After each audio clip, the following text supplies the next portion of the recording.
బెంగళూరు తొక్కిసలాట ఘటనపై ఎఫ్ఐఆర్ నమోదైంది. ఊహించని విషాదంతో 11 మంది చనిపోయారంటూ రిపోర్టును పోలీసులు రెడీ చేశారు. మరోవైపు ఘటనకు కర్ణాటక క్రికెట్ అసోసియేషన్ కారణమంటూ విమర్శలు వెల్లువెత్తుతున్నాయి. బాధ్యులపై కేసు పెట్టాలంటూ విపక్షాలు డిమాండ్ చేస్తున్నాయి.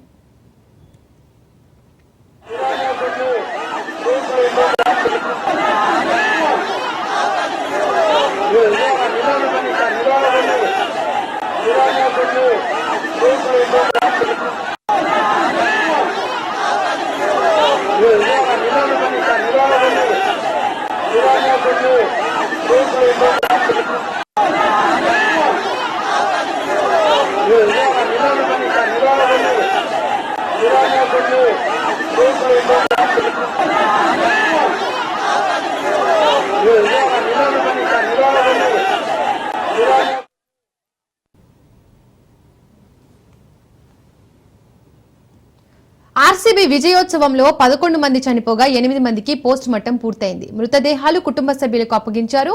మరోవైపు తొక్కిసలాట ఘటనపై విచారణ ముమ్మరంగా కొనసాగుతోంది. చెప్పాలంటే చిన్నస్వామి స్టేడియానికి 35,000 కెపాసిటీ. కానీ నిన్న స్టేడియానికి 1,00,000 మందికి పైగా అభిమానులు తరలివచ్చారు.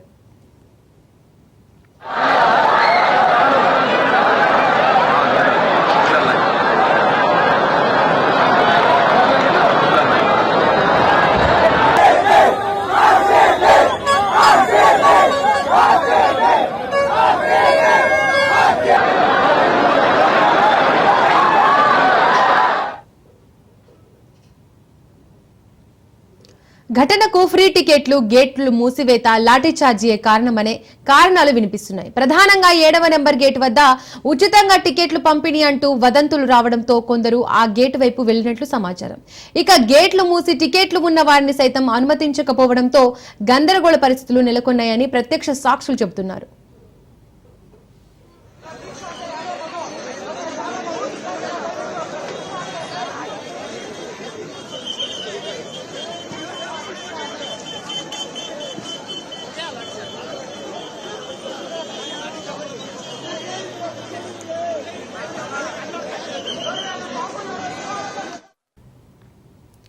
నిన్న ఆర్సీబీ విజయోత్సవంలో భాగంగా బెంగళూరు చిన్నస్వామి స్టేడియం దగ్గర తొక్కిసలాట జరిగింది. ఘటనలో 11 మంది మృతి చెందగా 50 మందికి తీవ్ర గాయాలయ్యాయి.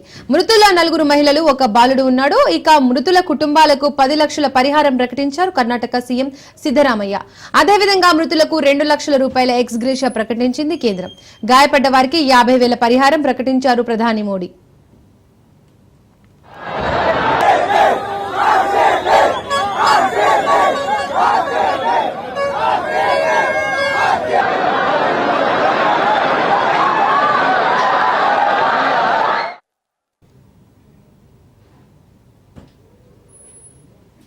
ఇక బెంగళూరులో జరిగిన తొక్కిసలాట ఘటనకు సంబంధించిన మరింత సమాచారాన్ని మా ప్రతినిధి రత్నకుమార్ లైవ్ ద్వారా అందిస్తారు. రత్నకుమార్. దీపిక, బెంగళూరులో విషాద ఘటన చోటు చేసుకుంది. ఆర్సీబీ 18 సంవత్సరాల తర్వాత ఐపీఎల్ ట్రోఫీ గెలవడంతో బెంగళూరు మహానగరంలో విజయోత్సవ ర్యాలీని ఏర్పాటు చేశారు అక్కడ ప్రభుత్వ ఆధ్వర్యంలో. అందులో భాగంగానే అభిమానులు పెద్ద ఎత్తున తరలి రావడం జరిగింది చిన్నస్వామి స్టేడియానికి తరలి వచ్చి అక్కడ పెద్ద ఎత్తున తొక్కిసలాట జరగడంతో ఈ తొక్కిసలాటలో 11 మంది చనిపోయారు, దాదాపు 50 మంది గాయపడ్డారు. చనిపోయినటువంటి 11 మందికి సంబంధించి కూడా ఇప్పుడు అక్కడి రాష్ట్ర ప్రభుత్వం 10 లక్షల రూపాయల నష్టపరిహారం ప్రకటించింది. ఆ తర్వాత కేంద్రం 2 లక్షల రూపాయల నష్టపరిహారాన్ని ప్రకటించడం జరిగింది. ఇప్పుడు ఎవరైతే గాయపడ్డ వారికి సంబంధించినటువంటి చికిత్సను మొత్తం కూడా ప్రభుత్వమే మరి భరిస్తోంది. మరోవైపు మృతులకు సంబంధించి కూడా ఇప్పటికే పోస్ట్ మార్టాన్ని పూర్తి చేసి దాదాపు 8 మృతదేహాలను వారి యొక్క కుటుంబ సభ్యులకు కూడా అప్పగించడం జరిగింది. అయితే ఈ వ్యవహారం అనేది ఇప్పుడు దేశవ్యాప్తంగా కూడా చర్చనీయాంశంగా మారింది. ఎందుకంటే విజయోత్సవ ర్యాలీ అనేది విషాదకరంగా మారినటువంటి ఘటనకు సంబంధించి ఈ మధ్య కాలంలో ఎంత పెద్ద ఎత్తున మరణాలు సంభవించడం అనేది ఇదే మొదటిసారి. అలాగే ఇది ఖచ్చితంగా బెంగళూరులో కర్ణాటక రాష్ట్ర ప్రభుత్వం యొక్క వైఫల్యము, అలాగే కర్ణాటక క్రికెట్ అసోసియేషన్ ఎప్పుడైతే అక్కడికి పెద్ద ఎత్తున అభిమానులు వచ్చి చేరుకుంటున్నారన్నటువంటి విషయం తెలిసిన తర్వాత కూడా 30,000 మంది కెపాసిటీ ఉన్నటువంటి చిన్నస్వామి స్టేడియం దగ్గరికి దాదాపు 1,00,000 మంది చేరుకోవడం, వాళ్ళందరినీ కూడా పోలీసులు అదుపు చేయలేకపోవడం, ఈ వ్యవహారానికి సంబంధించి అక్కడ స్టేడియం వద్దకు అందరినీ కూడా అనుమతించడం అనేది కొంత వివాదాస్పదంగా మారింది. దీని మీద ప్రస్తుతం ఇక్కడ రాష్ట్ర ప్రభుత్వం ఒక కమిటీని ఏర్పాటు చేసి దీనంతటికి కూడా కారణాలు తెలుసుకున్నటువంటి పనిలో ఉంది. అయితే ముఖ్యంగా ఇందులో అభిమానుల యొక్క మితిమీరిన ఉత్సాహం అనేది ఈ ప్రమాదానికి కారణం అనేది అన్ని వర్గాల నుంచి వినిపిస్తున్నటువంటి మాట. ఇక ఎప్పుడైతే దాదాపు 18 సంవత్సరాల తర్వాత ఓవరాల్ గా జరిగినటువంటి యొక్క సినారియోను ఒకసారి గమనించినట్లయితే, అహ్మదాబాదు నరేంద్ర మోడీ స్టేడియం వేదికగా జరిగినటువంటి IPL ఫైనల్లో పంజాబ్ కింగ్స్ అలాగే రాయల్ ఛాలెంజర్స్ బెంగళూరు తలపడ్డాయి. రెండు జట్లు కూడా ట్రోఫీ కోసం చాలా పోటాపోటీగా ఫైట్ చేశాయి. ఉత్కంఠభరితంగా సాగినటువంటి యొక్క మ్యాచ్ లో బెంగళూరు ఘన విజయం సాధించింది 6 పరుగుల తేడాతో.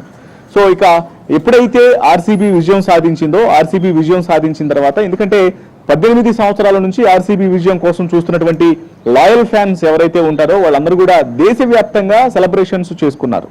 కేవలం బెంగళూరులో మాత్రమే కాదు, అలాగే అహ్మదాబాద్ స్టేడియం వద్ద మాత్రమే కాదు, దేశవ్యాప్తంగా ఉన్నటువంటి ఆర్సీబీ అభిమానులందరూ కూడా ఈ యొక్క విజయాన్ని సెలబ్రేట్ చేసుకున్నారు. రాత్రి బాణసంచతోనూ లేకపోతే అనేక రకాలుగా తమకు నచ్చిన రీతిలో సెలబ్రేషన్స్ అనేవి కంటిన్యూ అయ్యాయి. ఇక అభిమానుల యొక్క సెలబ్రేషన్స్ అనేవి ఇలా ఉంటే 18 సంవత్సరాల తర్వాత బెంగళూరుకు IPL ట్రోఫీ దక్కడంతో దీని మీద ప్రధానంగా కర్ణాటక ప్రభుత్వం సైతం దృష్టి సారించింది. ఖచ్చితంగా ఆ బెంగళూరు టీంను సన్మానించాల్సినటువంటి ఒక నిర్ణయానికి వచ్చారు అక్కడి ప్రభుత్వం. ఈ నేపథ్యంలోనే ఒక విజయోత్సవ ర్యాలీని నిన్న ఏర్పాటు చేయడం జరిగింది. బెంగళూరు ఇప్పుడు చాలా కీలకంగా 18 సంవత్సరాల నుంచి టీంలోనే ఉంటూ కప్పు రాకపోయినా సరే కప్పు కోసం నిరంతరం శ్రమిస్తున్నటువంటి విరాట్ కోహ్లీని, అలాగే ఇతర టీము ప్లేయర్లందరినీ, అలాగే మేనేజ్మెంట్ అందరినీ కూడా సత్కరించాలన్నటువంటి ఒక సన్మాన కార్యక్రమాన్ని కూడా ఏర్పాటు చేశారు. ఈ సన్మాన కార్యక్రమంలో భాగంగానే నిన్న ప్లేయర్లందరూ నిన్న ఉదయం ఇటు కర్ణాటకలోని ప్రభుత్వ కార్యాలయం అయినటువంటి విధాన సౌధకు చేరుకున్నారు. విధాన సౌధకి ఇక ఎప్పుడైతే చేరుకున్న తర్వాత వారిని ముందు అక్కడ ఎప్పుడైతే బెంగళూరులో అడుగు పెట్టినటువంటి వెంటనే ఇమ్మీడియట్ గా వారికి వెళ్లి స్వాగతం పలికారు ముఖ్యమంత్రి అయినటువంటి DK శివకుమార్, అలాగే ఇతర ప్రభుత్వ అధికారులు. టీం మొత్తాన్ని కూడా బెంగళూరు టీం మొత్తాన్ని కూడా దగ్గరుండి వాళ్ళందరూ తీసుకొని వచ్చారు. ఇక ఆ తర్వాత ఎయిర్పోర్ట్ లో దిగిన దగ్గర నుంచి మరోవైపు ఆ ప్రభుత్వ కార్యాలయం అయినటువంటి విధాన సౌధకు వెళ్లేంత వరకు కూడా పూర్తిగా ప్రోటోకాల్ మధ్యలోనే వాళ్ళందరినీ కూడా వారికి ఏర్పాటు చేసినటువంటి బెంగళూరు రాయల్ ఛాలెంజర్స్ బస్సులలో విధాన సౌధకు తీసుకెళ్లడం జరిగింది. విధాన సౌధకు తీసుకెళ్తున్నటువంటి మార్గ మధ్యం ఏదైతే ఉంటుందో అక్కడి నుంచే లక్షలాది మంది అభిమానులు ఆ రోడ్లకు ఇరువైపులా ఇటు టీంను చూసేందుకు, అలాగే ముఖ్యంగా విరాట్ కోహ్లీని కావచ్చు, కునాల్ పాండ్యా, ఇతర ఆ ప్లేయర్లందరినీ చూడటానికి చాలా బారులు తీరినటువంటి పరిస్థితి కనిపించింది. ఉదయం నుంచి ఎప్పుడైతే ప్లేయర్లు బెంగళూరులోకి అడుగుపెట్టిన దగ్గర నుంచి వాళ్ళు విధాన సౌధకు చేరుకునేంత వరకు కూడా మొత్తం ఆ దారి పొడవునా అభిమానులే ఉన్నారు. సో మొత్తం ఆ ప్రాంతం అంతా కూడా ఎర్రమయంగా మారిపోయింది, ఎర్రసంద్రంగా మారినటువంటి పరిస్థితి కనిపించింది. ఎందుకంటే రాయల్ ఛాలెంజర్స్ బెంగళూరు యొక్క జెర్సీ కూడా ఎరుపు రంగును కలిగి ఉంటుంది కాబట్టి సో మొత్తం అంతా ఆ రోడ్లన్నీ కూడా అదే కలర్ లో కనిపించాయి. చాలా భారీ ఎత్తున అభిమానులు తరలి వచ్చారు. సో తరలి వచ్చిన అనంతరం ఎప్పుడైతే కార్యాలయానికి చేరుకోవడం జరిగిందో అక్కడ ముఖ్యమంత్రి సిద్ధరామయ్య సైతం ప్లేయర్లందరినీ కూడా ఆహ్వానించడం జరిగింది. వాళ్ళందరికీ కూడా సత్కారాన్ని తెలియజేశారు. సో ఈ కార్యక్రమానికి సంబంధించి ఇక విధాన సౌధ నుంచి చిన్నస్వామి స్టేడియం వైపు ఆ చిన్నస్వామి స్టేడియంలో విజయోత్సవ ర్యాలీ అక్కడ వరకు నిర్వహించి ఆ తర్వాత చిన్నస్వామి స్టేడియంలో అక్కడ సత్కార కార్యక్రమాన్ని ప్రతి ప్లేయర్ కూడా సత్కరించాలనేటువంటి ఒక వేడుకను ఏర్పాటు చేసే ఉద్దేశంలో భాగంగానే చిన్నస్వామి స్టేడియంలో ఏర్పాట్లు చేయడం జరిగింది. ఇక ఎప్పుడైతే విధాన సౌధ నుంచి చిన్నస్వామి స్టేడియం వైపుకు ఇటు ఆర్సీబీ ప్లేయర్లు వెళ్తున్నారన్నటువంటి విషయం తెలిసిన తర్వాత పూర్తిగా చిన్నస్వామి స్టేడియంకు దాదాపు 30,000 మంది కెపాసిటీ ఉన్నటువంటి చిన్నస్వామి స్టేడియం వద్దకు లక్షలాది మంది అభిమానులు చేరుకున్నారు. మొత్తం ఆ ప్రాంతం అంతా కూడా పూర్తిగా అభిమానులతో నిండిపోయింది. మరోవైపున టికెట్లు కూడా ఫ్రీగా జారీ చేశారు. 30,000 మందికి టికెట్లు జారీ చేస్తే దాదాపు 1,00,000 మంది అక్కడకు చేరుకున్నారు. ఈ క్రమంలోనే గేట్ నెంబర్ చిన్నస్వామి స్టేడియం వద్ద గేట్ నెంబర్ 7 వద్ద, గేట్ నెంబర్ 12, గేట్ నెంబర్ 2 ఈ ప్రధానమైనటువంటి ఎంట్రీకి సంబంధించినటువంటి గేట్లు ఏవైతే ఉంటాయో ఆ గేట్ల వద్ద ఒక్కసారిగా అభిమానులు లోపలికి వెళ్ళడానికి, ఎందుకంటే అనుమతులు లోపలికి ఉంది కొంతమందికి మాత్రమే, కానీ అక్కడకు చేరుకున్నటువంటి అభిమానులు లక్షల్లో ఉన్నారు. సో ఈ క్రమంలోనే అభిమానుల మధ్య తొక్కిసలాట అనేది భారీగా ఏర్పడింది. ఒకరినొకరు తోసుకుంటూ లోపలికి వెళ్తున్నటువంటి నేపథ్యంలోనే అక్కడ ఉన్నటువంటి బ్యారికేడ్లన్నీ కూడా విరిగిపడినటువంటి పరిస్థితి. ఇక అందులో భాగంగానే దాదాపు కొన్ని వందల మంది ఆ తొక్కిసలాటకు గురయ్యారు. తొక్కిసలాటకు గురైన వాళ్ళలో మహిళలు ఉన్నారు, చిన్నపిల్లలు ఉన్నారు. వీళ్ళందరూ కూడా ఒక్కసారిగా ఆ తొక్కిసలాటలో కింద పడి ఒక్కసారి స్పృహ కోల్పోయినటువంటి పరిస్థితి కనిపించింది. దాదాపు 100 మందికి పైగానే ఇందులో ఇబ్బందులకు గురయ్యారు. అయితే ఈ యొక్క ఇన్సిడెంట్ కు సంబంధించి గాయపడిన వాళ్ళని అక్కడ స్పృహ కోల్పోయి ఒక్కసారిగా మూర్ఛపడి కింద పడిపోయిన వాళ్ళందరినీ కూడా అనారోగ్యం పాలైన వాళ్ళందరినీ స్థానికంగా ఉన్నటువంటి బౌరోహి, వైదేహి, మాల్యా ఆసుపత్రులకు తరలించారు. మాల్యా ఆసుపత్రులకు తరలించిన తర్వాత ఇందులో 11 మంది చనిపోవడం జరిగింది. అందులో 4 మహిళలు ఉన్నారు, ఒక బాలుడు కూడా ఉన్నాడు. మొత్తం 11 మంది చనిపోయారు, 50 మంది గాయపడ్డట్లు తెలిసింది. గాయపడినటువంటి 50 మందికి కూడా ప్రస్తుతం వివిధ ఆసుపత్రుల్లో చికిత్స అనేది కొనసాగుతూ ఉంది. ఇక ఎప్పుడైతే ఈ ఇన్సిడెంట్ అనేది చోటు చేసుకుందో, ఇన్సిడెంట్ చోటు చేసుకున్న తర్వాత ఆ ప్రాంతంలో ఉన్నటువంటి యొక్క తొక్కిసలాట కారణంగా విధాన సౌధ వద్ద ఉన్నటువంటి ఆ పరిసర ప్రాంతాల్లోనూ, చిన్నస్వామి స్టేడియం పరిసర ప్రాంతాల్లో ఉన్నటువంటి మెట్రో స్టేషన్లలో రాకపోకలను పూర్తిగా నిలిపివేయడం జరిగింది. ఎందుకంటే ఒకవేళ ప్రయాణికులు ఇక్కడ తొక్కిసలాట జరిగింది కాబట్టి వీళ్ళందరూ మరలా మెట్రోల ద్వారా తమ స్వస్థలాలకు వెళ్లేందుకు ప్రయత్నాలు కనుక చేస్తే ఖచ్చితంగా మెట్రో స్టేషన్ల వద్ద భారీ రద్దీ ఏర్పడుతుంది. మరొకసారి వీళ్ళందరూ కూడా మెట్రోలోకి ప్రయాణించేందుకు మెట్రో స్టేషన్లకు చేరుకొని మెట్రో రైళ్లను ఆశ్రయించాలన్న ఉద్దేశంతో ప్లాట్ఫామ్ల మీదకు చేస్తే ఖచ్చితంగా అది కంట్రోల్ చేయలేనటువంటి పరిస్థితి అవుతుంది. రాకపోకలకు అంతరాయం ఏర్పడుతుంది. మరొకసారి ఒత్తిళ్లకు గురవాల్సినటువంటి అవసరం ఏర్పడుతుంది. తొక్కిసలాట జరుగుతున్నటువంటి ఉద్దేశంతోనే అక్కడ ఉన్నటువంటి క్యూఆర్ కోడ్ టికెటింగ్ వ్యవస్థను పూర్తిగా నిలిపివేశారు. లోపలికి ఎంట్రీ కూడా బంద్ చేయడం జరిగింది. సో సాయంత్రం నుంచే ఈ యొక్క ప్రక్రియను చేపట్టడం జరిగింది. మెట్రో రైళ్లన్నీ కూడా మూసుకుపోయినాయి అక్కడ. ఇక ఈ యొక్క ఇన్సిడెంట్ లో ముఖ్యంగా అక్కడకు చేరుకున్నటువంటి అభిమానులు ఎప్పుడైతే ఈ యొక్క తొక్కిసలాటకు ప్రధాన కారణం అనేది కేవలం 30,000 మంది కెపాసిటీ ఉన్నటువంటి స్టేడియం వద్దకు దాదాపు 1,00,000 మంది చేరుకుంటే ఈ 1,00,000 మందిని కంట్రోల్ చేయడం అనేది ఒకవైపున అక్కడ ఉన్నటువంటి ప్రభుత్వ యంత్రాంగం ఫెయిల్యూర్ గానే భావిస్తూ ఉన్నారు ప్రతిపక్షానికి సంబంధించినటువంటి వ్యక్తులు. అలాగే ముఖ్యంగా క్రికెట్ అసోసియేషన్ చేసినటువంటి ఏర్పాట్లలో భాగంగానే ఏర్పాట్లలో లోపానికి సంబంధించి, ఎందుకంటే ముఖ్యంగా ఆర్సీబీ విజయోత్సవ ర్యాలీలో భాగంగా అభిమానులు ఎక్కువ పెద్ద మొత్తంలో తరలి వస్తారు. పైగా ఇంటర్నేషనల్ గుర్తింపు ఉన్నటువంటి క్రీడాకారులందరూ కూడా తమ రాష్ట్రానికి విచ్చేస్తున్నటువంటి సందర్భంలో ఖచ్చితంగా అభిమానుల యొక్క అభిమానం అనేది శృతి మించుతుంది.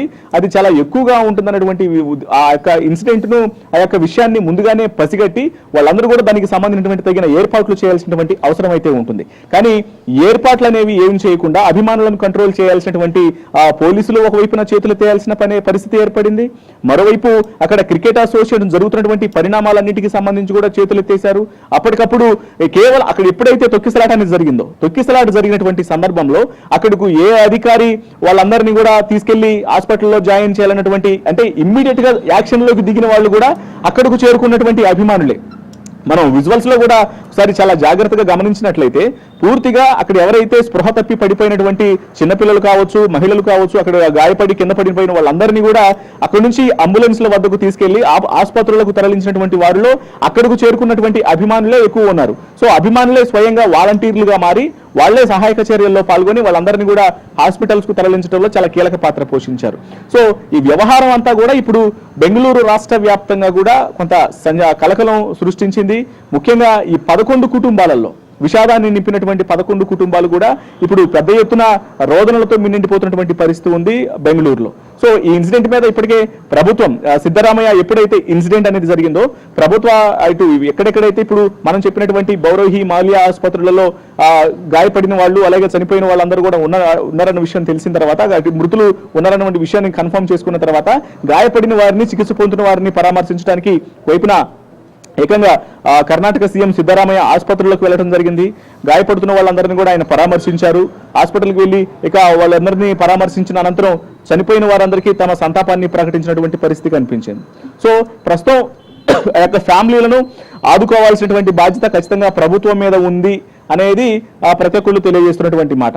ఇక మరోవైపు 11 మంది చనిపోవడంతో ఈ 11 మంది కుటుంబాలకు సంబంధించి కూడా ఖచ్చితంగా వాళ్ళకు నష్టపరిహారం అందించాలనేటువంటి ఒత్తిళ్లు అనేవి అన్ని వైపుల నుంచి రావడంతో ఇప్పుడు వారికి రాష్ట్ర ప్రభుత్వం నుంచి 10 లక్షల రూపాయల నష్టపరిహారం అనేది అందించారు. కేంద్రం 2 లక్షల రూపాయల నష్టపరిహారం అనేది అందించింది. మరోవైపున చనిపోయిన వారి యొక్క కుటుంబాలకు ప్రగాఢ సానుభూతిని తెలియజేస్తూ వారి ఆత్మకు శాంతి చేకూరాలంటూ ఒకవైపున ప్రధానమంత్రి నరేంద్ర మోడీ అలాగే కర్ణాటకకు సంబంధించినటువంటి ముఖ్యమంత్రి, ఉప ముఖ్యమంత్రి, అలాగే వివిధ రాష్ట్రాలకు సంబంధించినటువంటి సీఎంలందరూ కూడా వారి యొక్క సానుభూతిని తెలియజేశారు. వారు ప్రగాఢ సానుభూతిని తెలియజేస్తూ ఈ యొక్క ఘటన అనేది ఖచ్చితంగా కలిసివేసినటువంటి తమ యొక్క అభిప్రాయాలను వెల్లడించినటువంటి పరిస్థితి కనిపించింది. ఏది ఏమైనప్పటికీ బెంగళూరు ఘటనపై ఎఫ్ఐఆర్ కూడా నమోదైంది. ఈ ఎఫ్ఐఆర్ లో పోలీసులు ప్రధానంగా ఎలాంటి అంశాలను పేర్కొన్నారు? ఖచ్చితంగా ఈ ఇన్సిడెంట్ కు సంబంధించి ఇప్పటికే పోలీసులు ఎఫ్ఐఆర్ నమోదు చేయడం జరిగింది. ఎఫ్ఐఆర్ లో కూడా 11 మంది చనిపోయారనేటువంటి విషయాలనే తేటతెల్లం చేశారు. 11 మంది చనిపోయినటువంటి విషయానికి సంబంధించి బాధ్యులపైన ఖచ్చితంగా కేసులు నమోదు చేయాలనేటువంటి డిమాండ్ అనేది విపక్షాల నుంచి తలెత్తింది. ముఖ్యంగా ఇప్పటికే గేట్ నెంబర్ 7 వద్ద జరిగినటువంటి ఇన్సిడెంట్ లో, ఎందుకంటే ఆయా గేట్ల నుంచి ప్రధానంగా ఎంట్రీ ఉండేటువంటి గేట్ల దగ్గర నుంచి అభిమానులు లోపలికి వెళ్ళాలంటే అక్కడ కొంత నిర్దిష్టమైనటువంటి వ్యవస్థను ఏర్పాటు చేయాల్సి ఉంటుంది. గ్రౌండ్ పరిసర ప్రాంతాల్లో తగినటువంటి ముందస్తు సమాచారం ఇస్తే సెక్యూరిటీని ఏర్పాటు చేయటం, ఆ తర్వాత తగిన విధంగా ప్రణాళికలు రచించడం, ఇదంతా చేస్తారు. కానీ ఈ సమాచారం అనేది అటు ప్రభుత్వం నుంచి ప్రభుత్వ లోపం కారణంగా జరిగిందా లేకపోతే పోలీసుల లోపం కారణంగా జరిగిందా అనే దానికి ఆ విషయం అటు ఉంచితే, ఇందులో కర్ణాటక క్రికెట్ అసోసియేషన్ యొక్క లోపం అనేది చాలా ఎక్కువగా ఉంది అనేది ఆ పోలీసుల నుంచి వినిపిస్తున్నమాట. అందులో భాగంగానే వాళ్ళు ఎఫ్ఐఆర్ నమోదు చేయడం జరిగింది. ఎఫ్ఐఆర్ నమోదు చేసి ప్రస్తుతం బాధ్యుల మీద చర్యలు తీసుకునేందుకు కూడా రంగం సిద్ధం చేశారు. ఇక మరోవైపు ఈ ఇన్సిడెంట్ పైన విపక్షాలు తీవ్ర స్థాయిలో దుమ్మెత్తిపోస్తున్నాయి. ఎందుకంటే ఇంత పెద్ద ఇన్సిడెంట్ కు సంబంధించి దాదాపు 11 మంది చనిపోయారు. 11 మంది అంటే 30,000 కెపాసిటీ ఉన్నటువంటి స్టేడియం దగ్గరికి లక్షల మంది చేరుకుంటుంటే ప్రభుత్వము, పోలీసు వ్యవస్థ అసలు ఏం చేస్తున్నారు అన్నటువంటి ప్రశ్నలు తలెత్తుతున్నాయి. దీని మీద బాధ్యులైనటువంటి వారందరి మీద కూడా ఖచ్చితంగా కఠిన చర్యలు తీసుకోవాలి.